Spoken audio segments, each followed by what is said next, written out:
Hey everyone, today I'm creating some cards using a full paper pack from Paper Rose. There are 18 sheets of 6x6 in this paper pack and they are double-sided. On my desk you can see that I've got a whole bunch of sketches sitting there. They are from Kendras Card Challenge number 10 and my intent was to pick some of the sketches from that pack that I thought would work really well for using a full paper pad. I've gone through and I've eliminated some of the kind of simpler sketches, but also some of the fiddly ones. I did not want it to take all day to create these cards, so I just went through and narrowed it down. The other thing I tried to work out as well is if I knew that I wanted to make as many cards as possible, I was trying to figure out which of these designs would mean I didn't have to cut lots of little tiny pieces of paper. And I end up in the top left-hand corner. And so from Kendra's Card Challenge number 10, I'm going to use sketch 1 and sketch 2. Now I'm drawing things up, I'm a bit of a visual person and I'm trying to work out how many cards can I get from each piece of paper. If I use the standard measurements for card 1, I can actually use the 3 inches and then 4 1/4. So what that means is I'm going to end up with 1 3/4 at the bottom, which is the perfect size to do that angle strip on card number 2. I have 18 sheets of paper. Then what I'm going to end up with is 36 of card number 1, and I'm going to end up with 18 of card number 2. That means 54 cards in total. The next step is to sort through these pattern papers and work out which design I'm going to use. There is 3 of each combination of designs, so 12 designs and then 3 of each across the 18 sheets. So I'm just sorting through here and figuring out, do I like the front or the back better, putting them into some piles, and then I'm going to use those papers with the top side for each of the cards. Now you'll see there that there's some sheets with some sentiments, etc. I did have a look at those to try and decide if I wanted to use those on any of my cards, but I decided they were pretty small and maybe a little bit fiddly, so I'd make the most of my paper pack today and I would use the back side of the sentiments, which is I think grey with some black dots on it. Now the cutting down of these papers is really simple. It's just a matter of cutting it at 4 1/4 and then cutting that piece in half at the 3 inch mark. That is going to make that feature panel that I'm going to use for card number 1. For card number 2, it's just a 1 3/4 inch strip by 6 inches, and I'm just putting those into 2 little piles so that when I create the base of each of the cards and the core layout, it's really simple for me to do that. So this cutting could not have been easier, and if you're trying to create some bulk cards without having to fuss around too much, I highly recommend picking a couple of sketches like this where you can do it in bulk. One of the other key elements for the project I've picked today is that I'm using white matting layers. I try and do that as often as I can because I pretty much 99.9% of the time will use a standard A2 white card base, so 5.5 by 4 1/4. And so here I've got these white panels cut down for some really cheap cardstock. It's a little heavier than copy paper, but it's not as thick as cardstock. So maybe heavy weighted white paper is a better way to describe it. But I have cut this down in bulk and I'm literally just running through and creating those panels so that they're ready to attach to card sketch number 1. For card sketch number 2, I have all of these already matted on these white strips, and it's just a matter of running through and adding them to my base layer. And I have a combination of base layers today. I'm using either grey or I'm using craft, and you get quite a different look out of each one. But I found that with this paper pack, some of the designs have these gorgeous blues and yellows, and then some of the others are quite grey and black. And so when I added those to craft, or if I added those to craft, I'm not sure that they would have matched particularly well. And you'll see here with that one, I picked it up and it was grey with black dots. So I put it straight back down because it is not going to go onto a craft card base today. I've kept things super simple. So again, this is true bulk card making, and I find it really therapeutic to create this many in one go. I often have a movie or my favorite TV series running, so I'm always multitasking, but this gives me the opportunity to create a lot of cards and use up my supplies really well. This trimming down here and cutting the edges off, I also love it. I don't know why, but there's something satisfying about chopping these edges off. So just running through using my trimmer, I would be lost without it. I use it every time I do a craft project. This and my scoreboard, I think. My scoreboard I use constantly also. More and more layering here, but this is card number 1 that we're back to now. The card number 2 base layers are all complete up in the top left-hand corner of my screen. And for these ones, I actually have some black backing panels. I forgot about that. I wonder if I do use grey as well, or if I just use the craft and the black. Black definitely makes things pop. So every time I use it, it reminds me that it is a fantastic contrast to the white matting layer. So highly recommend using black if you have an opportunity, and depending, I guess, on the design of the pattern paper itself. I'm literally, again, bulk style, nothing too crazy here. Nice and simple card designs to actually get a base layer to work on to add some interesting elements to the cards once they are done. Okay, now I'm doing my first set of cards, and you can see here that I have a big pile of sentiments on each one, and I'm running through with my liquid glue and adding them to the cards. I went through my stash to find what I had. These black and yellow hugs sentiments that are yellow on black and black on yellow have been in my stash for so long, and I truly believe that if you hold on to something long enough, the perfect project comes along for it to be used, and this paper pack absolutely matches in with that yellow and black super well. So adding it onto these and then trying to work out what I'm going to add onto them next.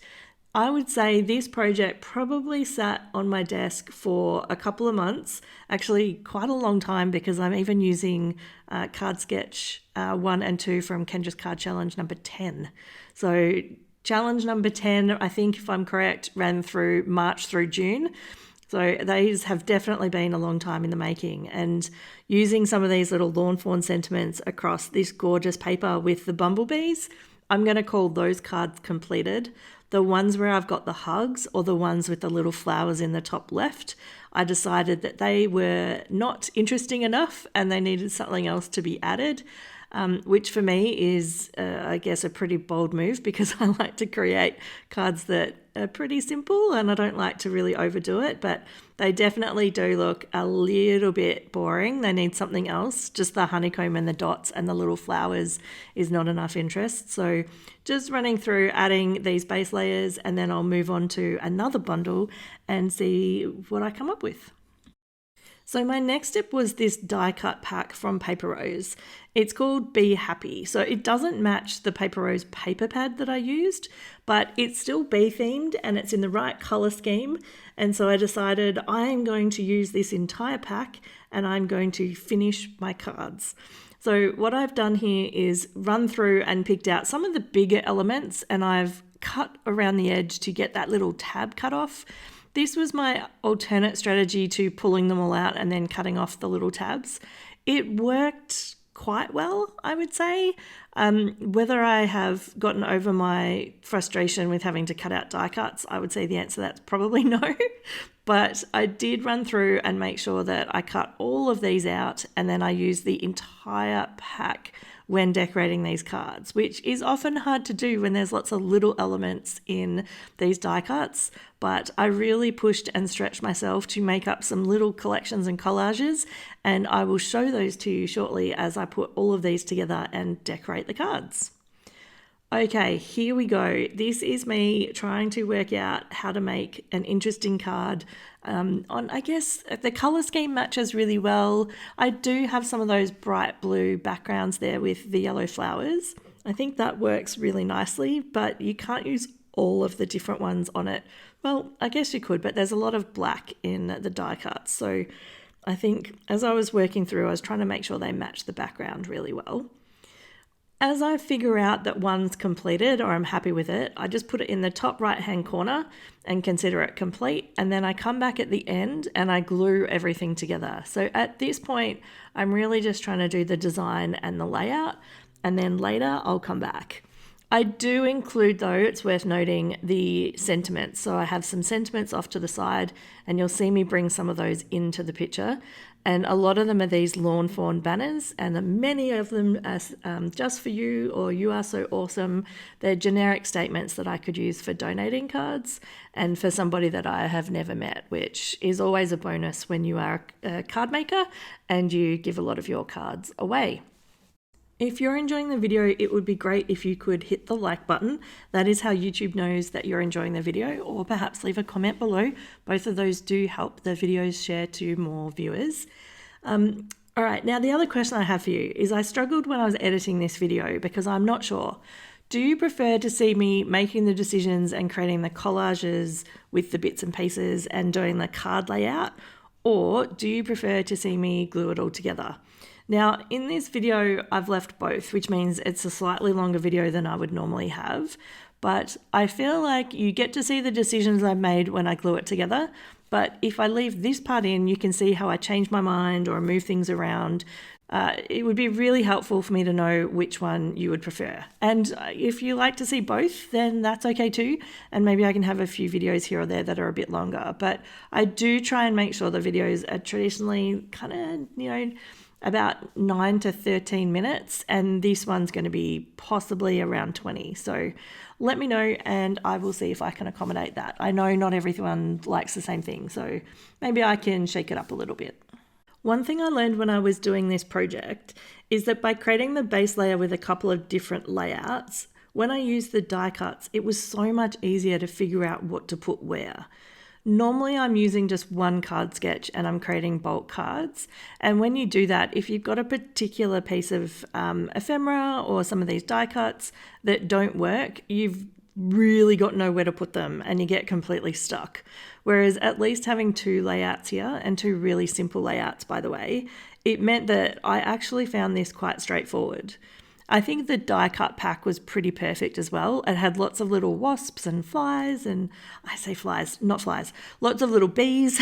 And so adding those onto some of these layouts where I had quite a few little die pieces all over the card and popping them up on some foam tape was absolutely perfect. I did feel like I was creating a little collage, which in the past has not really been my strong suit. So again, we've got simple cards here, but the way that I was laying them out and adding them on here was really not difficult. So I highly encourage you to use what you have in your stash. If you've got any of these little ephemera packs, maybe picking a couple of card layouts and getting the base done and then adding the bits on top as a second part to the project will work for you as well. I certainly did get re-inspired once I got this perfect color combination with these dies.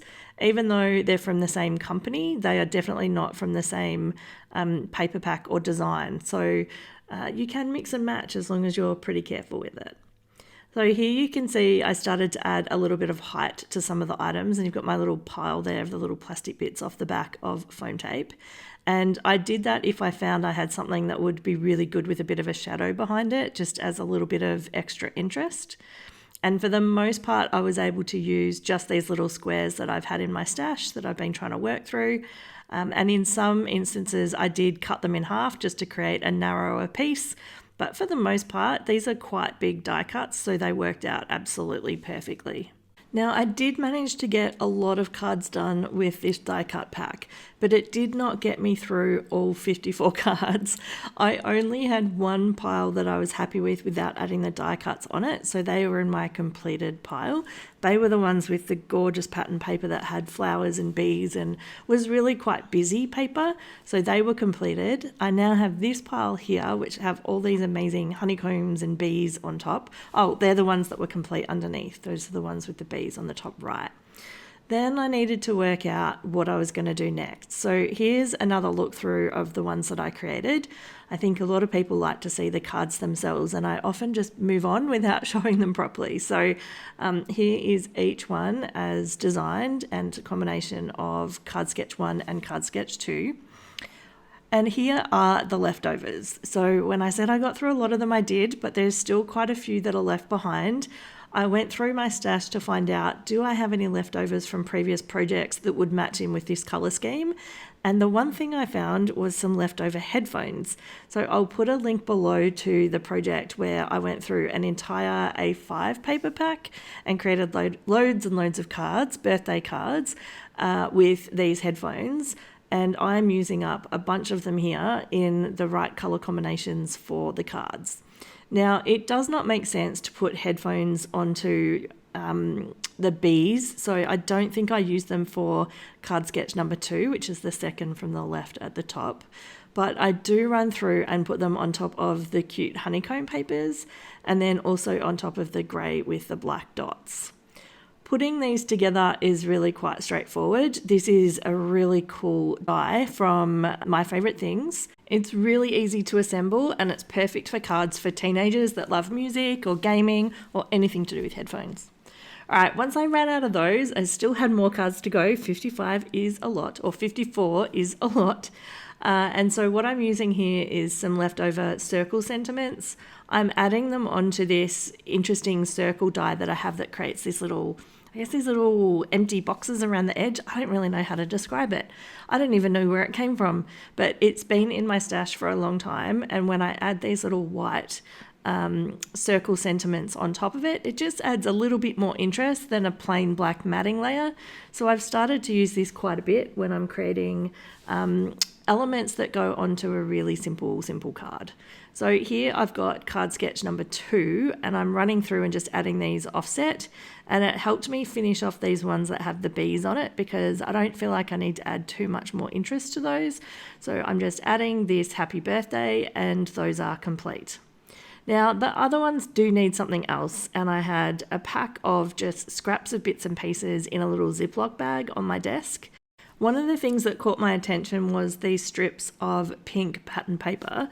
It's actually embossed in real life, so it's got a little bit of a gloss to kind of the sketchy flower pattern.